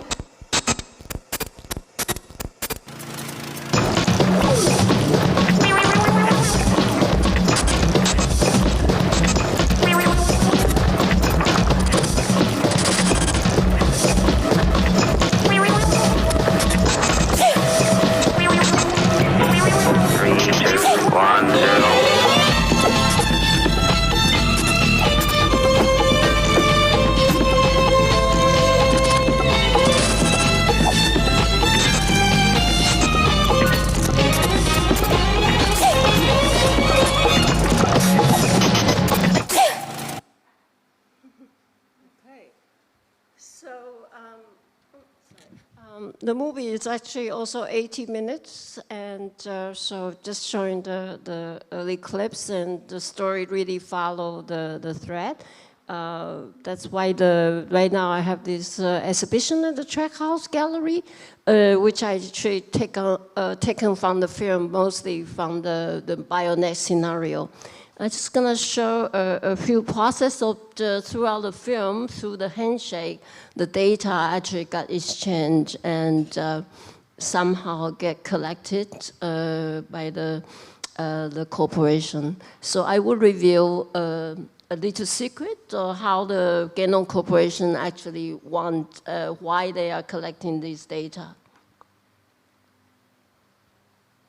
It's a 30-second commercial.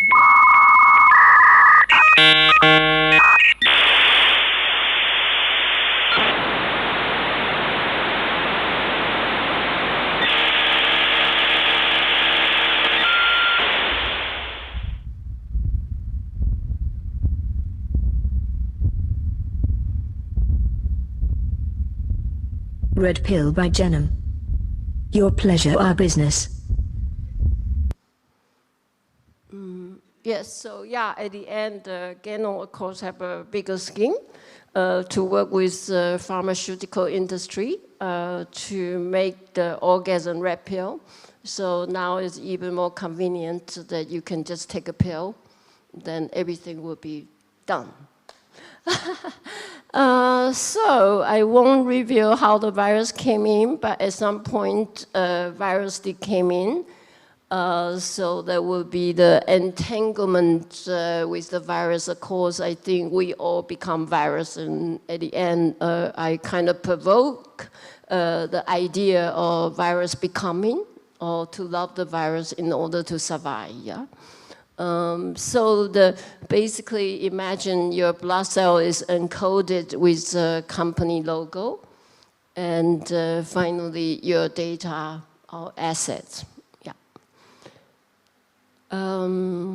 That's pretty much what I want to talk about. We don't really have that much time, but the website for Yuki is u-k.i.co, and it's actually, the movie is playing in different major city in Europe, and we'll also go to Asia and in New York and MoMA. By the end of this year, it will travel. I actually did do a game project called Welcome to Bionet, and it's more like a game. That was a commission with the Up Project in London, so you know it's a fun game to play with. Also, it kind of have all the rules about entering the Bionet. So if you have time to want to check that out, so I'll end my talk here. Yeah. So we have, I think, a few more minutes for conversation. I guess I think what is interesting to pick up from both talks is how you are obviously taking virus as a kind of this inspiring agent in thinking about data. And in my case, this is kind of working with bacteria. And the kind of the idea of these more than human, perhaps, elements, or the fact that the sort of the world or the life or different kinds of life and living are becoming part of this sort of datafied world, or the kind of thinking about the data set as a kind of element that might interrupt the maybe business as we know it, although in your case it doesn't interrupt. It actually helps it, and I wonder if you could say a little bit more about that function of a virus in this project, or in this thinking about kind of different worlds or data worlds, or worlds in which data is such an important element. Yes. Oh. Got loud. There's, of course, the digital contagion, the book that you had wrote about. I think in terms of talking about virus, of course, historically, we talk about the hardware virus, software virus. We talk about the body virus. We talk about sort of viral infection. I think we can go back. I make another movie, it's actually about the HIV virus, and also kind of subvert the HIV virus into a more powerful agent. So I do consider virus is a very powerful agent, and it is a tool almost that can be mobilized. Consider about the multiplicity, the possibility of multiply the virus to sort of mobilize the virus, you know. So in the case for me is only at the end I'm relying on the virus to fight back the corporation. Yeah. I guess, well, it doesn't end like that in your film, though, right? Like, because you're saying that it's leading to a particular end, which is actually something that we experience in kind of surveillance capitalism, or even in the kind of connection. Right. So that's why I'm asking. Yes, where does the virus but it's kind of, yeah, so this kind of refer back to previously talking about this in order to subvert the AI virus, or the basically the data set which is formulated by different library, different, well, it's all coming from the commons that we distributed, we donated to the data set. So there is no such thing about complete or comprehensive data set that we can replace, or anybody can attend to replace anything. That's what we, in the last session, we did discuss that. In my movie, I actually did always struggle with two endings.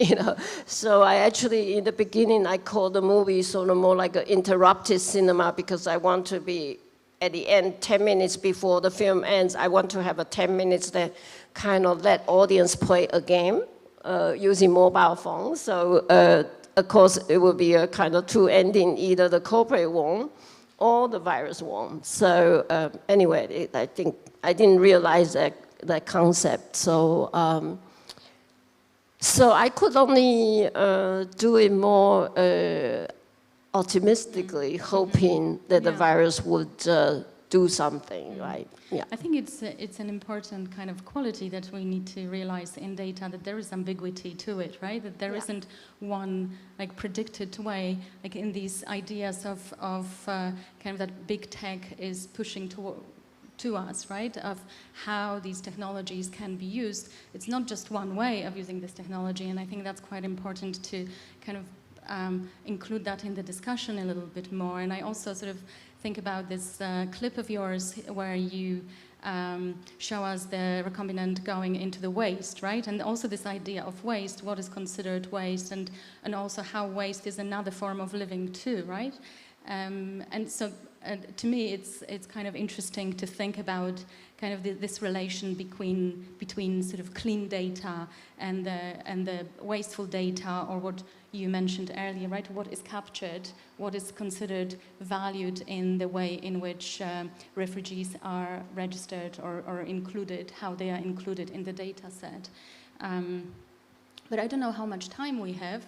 I feel like we took quite a bit of time with our presentation, so maybe we should open it to 10 more minutes, so maybe we can open it to questions from people in the room. Yeah. Was there something behind you? Yeah, thank you a lot for presenting your work, and yeah, I think the two approaches are very well showing that no matter how many definitions we might have about intelligence, let alone AI, artificial intelligence, that there are not only many ways of knowing, but also that knowing means understanding, and that needs a body and embodiment. And I think both of your really talk about that. And maybe this is a comment, but maybe you have an idea about that. Yeah, this is nice to de-bias this body-mind split in a way. Yeah, sure.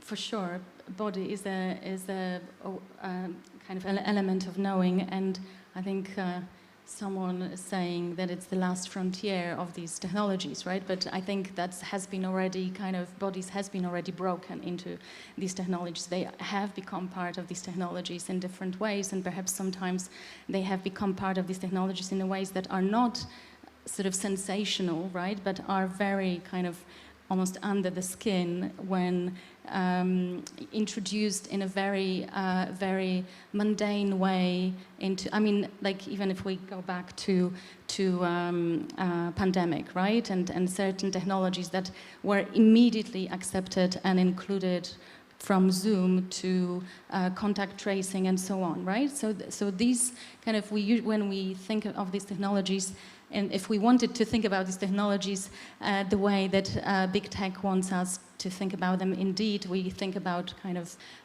science fiction scenarios, but actually there is a lot of it in the process and the bodies. I think it's quite important to realize how our bodies in everyday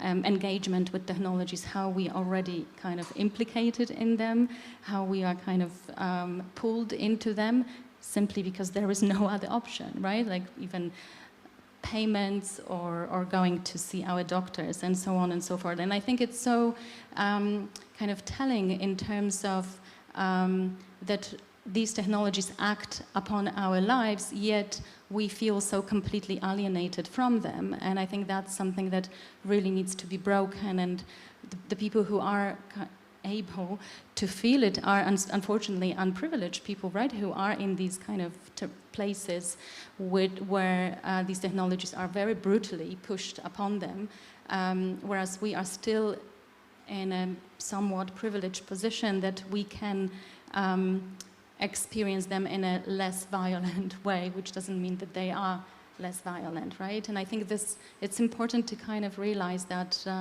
that relation that we already have with these technologies. I don't know if you wanted to add to that. Yeah, it's okay. So maybe open up another question, if any. But while it all sounds so sad and depressing, at the same time, I think it's important that we do come up with our own kind of ways and practices and strategies of living. Really, it could be through artistic practice, or it could be through any other way of kind of intervening into that. I mean, maybe it's very optimistic but that's the only hope I have. So it does feel slightly kind of overwhelming, right? I mean, there's big money going into these technologies, and actually another thing which is so kind of overwhelming is this idea that we have no other option but, and I think this is crazy. I mean, we have to realize that we should have fight for another option, or we should say, well, actually, no, I don't want that. And that's why it's so important to organize and to be in communities that work together because we obviously cannot do it on our own. And that there is a way that we come up with ways of responding, and we push our local politicians and others, and we do it in any possible way we can. Because it is a big thing that is coming upon us, and it's not a science fiction. I mean, some people have lost their jobs because of AI, but it's important, to have a discussion. How do we want to have this AI in our society? Why do we talk about giving all the power to the big tech and governments who most of the time have no bloody clue what they're talking about? In sort of coming up with the ways how this should be introduced into society, we should have a way to kind of say, actually, yes, apparently we are democratic. And again, I'm just maybe being too optimistic and hopeful, but I think we have privilege in Western society, and we should take, we should own it, and just go and say, actually, no, we don't want that. And that's good. I have a question. Thank you so much, both of you. This is totally fascinating and inspiring. I really liked what you said at the beginning about technologies of practice and how we might make those more accessible. So I'd be curious to hear from both of you where you might be seeing those or pointing to those either in your own work or in other spaces, and particularly so much of like the 90s cyber feminist practices that are inspiring, if you see opportunities for that kind of engagement nowadays and how we might connect that kind of revolutionary and accessible data practices, or anything you'd like to riff on. Actually, I've been thinking about like at the same time I declare body is obsolete. And because I declare that, that's why it's possible for generating orgasm data, for example. But there's a lot of speaking of body as a final frontier of the, the occupied body, the colonialized body, and all that. So it's itself, if we get in there, it's quite a lot of rhetorics. In terms of the AI, I think it, interestingly, I actually just did a piece of our piece that will be showing in October in Norway, actually in Chang. However, I took a more, how would I say, it's not so much pessimistic, but I took a more metaphorical approach to the study of AI. And what's amazing now, like for example, the strike in Hollywood, or from the president that invented AI to actually you develop these machinery, and at this point you say we want to stop it. It's like we have to stop it. The AI gonna take over the job. The AI gonna be smarter than human. That is, in terms, I think human has these, if you look at a lot of science fiction, it's always this tension, isn't it? This conflict, this tension about how the clone baby gonna take over, how the replicant gonna take over. In the end, the AI is, we are at that same stage again and afraid that AI gonna take over. However, for me, you can't stop the technology. However, for me, also, any technology get developed would end up at the e-trash field too, so.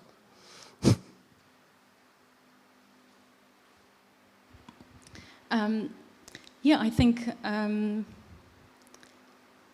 what you mentioned, Sarah, already in your presentation, and I think what I'm also trying to do, and there are a few other people who are doing, that it's this idea of collecting data for a particular community and using it, for the community. That's why I think it's so important to kind of engage and to think about what kind of data we need and what for, right? So these are the questions that quite often are forgotten to be asked, especially when we're dealing with these massive models where just everything is about scaling up and making fit every single kind of situation that obviously it's not going to work.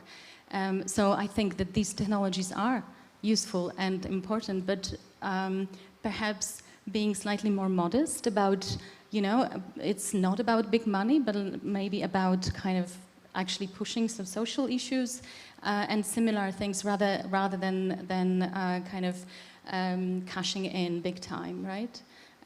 So I think that's why this kind of idea of data set collection and thinking about that, even if it starts with very kind of maybe kind of abstract or slightly strange, let's collect data from fermentation. We are not scientists, but we're going to just try to do it and think about it and see how we can use it, and can we use it for creating a taste wheel, Why not? It's a little thing, but we will distribute, and maybe the method will be useful for others to kind of create their own data set for whatever.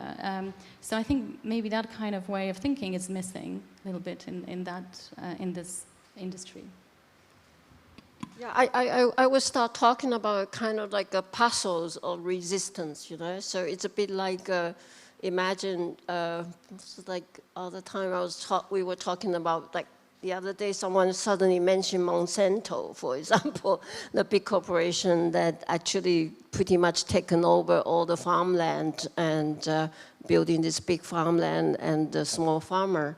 But imagine then now with, you have these small farmers, or you have a little parcel of land, and through this land then you regenerate, and particularly during COVID time, you know, even in a lot of city, we know how people migrate to the countryside, try to live off-grid.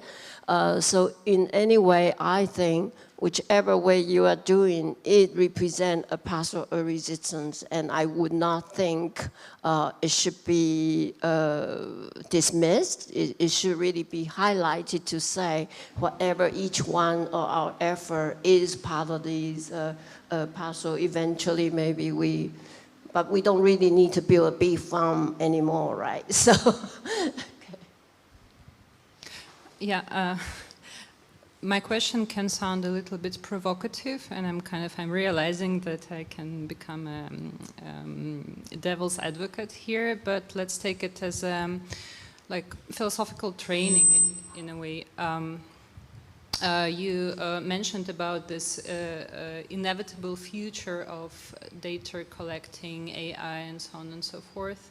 Inevitability, it's a key word. And closer. Okay.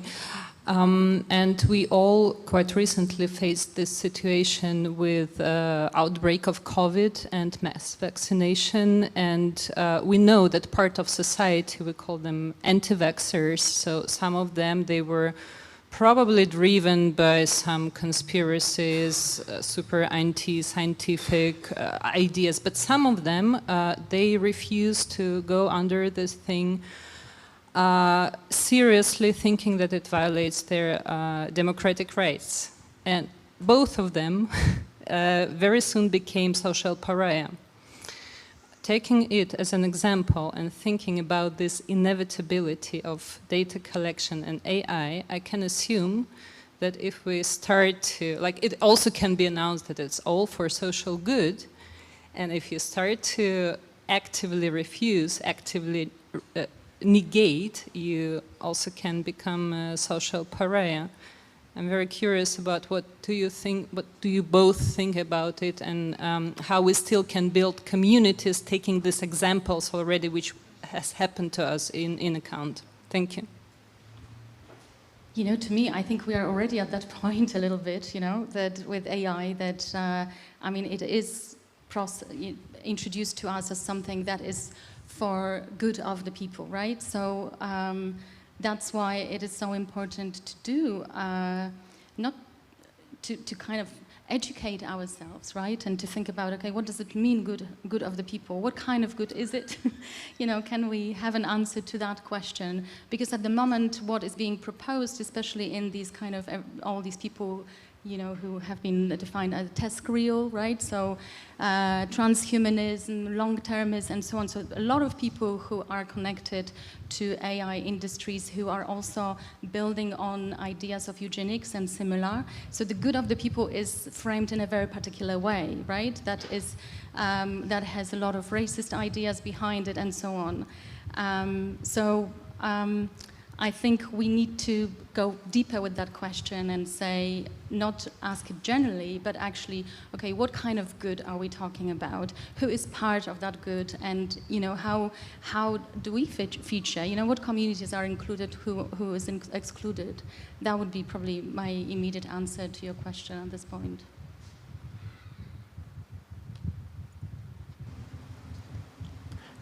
Could I ask a very short question about both of your projects, because you both had like the idea also of having an impact on governance, having an impact on technological decisions, but I have the feeling that Magda's project is kind of coming like from a very, like in a classical nature technology divide. It would be coming from a very like from the nature side, and you surely even mentioned the obsolescence of the human body that is also part of the idea.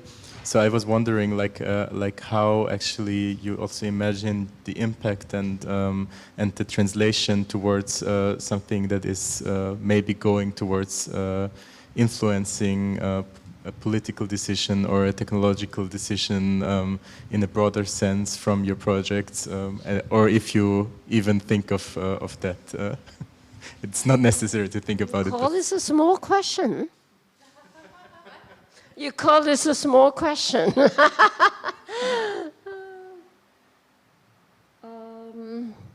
I actually came from, sort of lived through New York City in the 80s, and I consider myself a media activist. And at that time, I think that through the 80s, through the AIDS epidemic, we, the one holding the camera, we are documenting, we are, that's the way that we actually do things. We can affect the government. If we keep, so at the time, I was particularly obsessed also with the documents. We have to have documents. Whatever we do, we document, we document, we document. So, of course, throughout even the epidemic of AIDS crisis, you saw how the government manipulates pharmaceutical, manipulate the drug distribution. At the same time, if you say who kind of come out of it, who stay on top, the fact is, well, anyway, I actually, the last film I make is also about how the virus mutates into another genre. So, of course, I think we're talking about really couple things on the bigger scheme. There are people really fighting for policy change, and I think this is, of course, is super important. So that is on the bigger scheme, So at the same time, it doesn't prevent us as a small group of sort of expand our own imagination, and be it utopia or be it optimistic, we do not. I don't fall into pessimistic at all, because I feel, a bit like people would always like to ask me, do you consider your work utopia or dystopia? Because if you talk about e-trash bill or you talk about fermentation, all these imply a kind of dystopia thing, isn't it? But for me, I always, after long thoughts, I always thought about I'm building utopia in a way, because there is still hope. And I'm leading this one of the class at the Summer Academy now, and the class is the title of the class is Code Me, Love Me, Set Me Free, and queerdom in other words. So I have actually some students here also. So we actually been working on how to build a queerdom, like who get to migrate to this queerdom. And what would this queerdom look like? How we interact with each other? Why are we there? How are we there? Who can have access there? So by building this little project for these 2 weeks Summer Academy, it actually brings up a lot of exactly what we talk about here, yeah? Lou, one of my students, every day those students, they keep saying like, but how about desire and pleasure? It drives me crazy. I was like, no, we work. There's no, like, so, but yes, indeed, So I said, yeah, I deal with orgasm data, but it's just work. But so remind us, maybe at the end, we come back to desire and pleasure anyway, yeah? Thanks.